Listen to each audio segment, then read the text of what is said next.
繼續開箱又翻來了，跟住係一個 Prada 嘅沙灘袋啦。佢裡面係咧黑白間條式嘅一個細 size 啦，咁啊有埋原裝肩帶啦。好新喎條帶，難道線冇用過？呢條帶好新淨喎，睇啲金屬 ，very good 喎呢個，非常之新淨。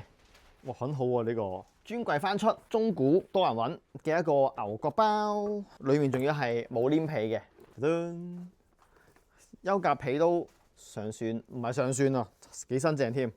摸落去咧冇嗰啲乾好乾嗰啲感覺嘅，上算都幾好。喺呢度有少少水印叮叮啦。跟住呢度兩條頸巾唔開啦，紅色、灰色 Fendi 嘅一個套啦。不過呢個裝唔到 A4 嘅。不過咧佢呢個中間咧有個 FF 嘅通胸扣咧，好靚呢個。佢仲有裏面嗰個呢個 tag 仲未搣㗎呢個，好靚啊呢個。路易威嘅蛇骨款嘅一個箱仔，驚皮箱仔，哇好靚呢個。驚皮箱呢度有個路易威嘅中古款嘅 logo 啦，袋，哇好靚啊呢個。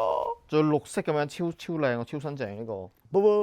喂，仲有個層格喺度喎，喂，好搞笑，有個層格喺度，哇，真係好靚喎呢個，哇，個扣勁得意呢個，咁大個咩嚟㗎？我懷疑我翻錯 size， 不過可能翻錯 size 係一件好事嚟嘅。我有個朋友仔想揾大 size，揾咁大隻好耐㗎啦，係你啦，我覺得好啱你喎，你知我講係你㗎嘛，你知㗎嘛，嗱，你到時你上咗手咧，袋咗袋你知係你㗎啦。哇，好大隻喎呢隻，係唔係平時36嘅 size？ 因為呢隻咧平時多數翻咧係細一個格嘅，我好少翻到呢個比較大 size 嘅隻啦。跟住佢呢個係有個皮嘅中古款啦，然後咧佢可以咧，佢呢度仲有個 pouch 仔啦，然之後呢個皮咧係可以咧攝去呢個位置，之後將兩邊嘅粒鈕拍翻佢，咁就可以好似平時 GP36咁樣，但係個手柄咧就大少少嘅，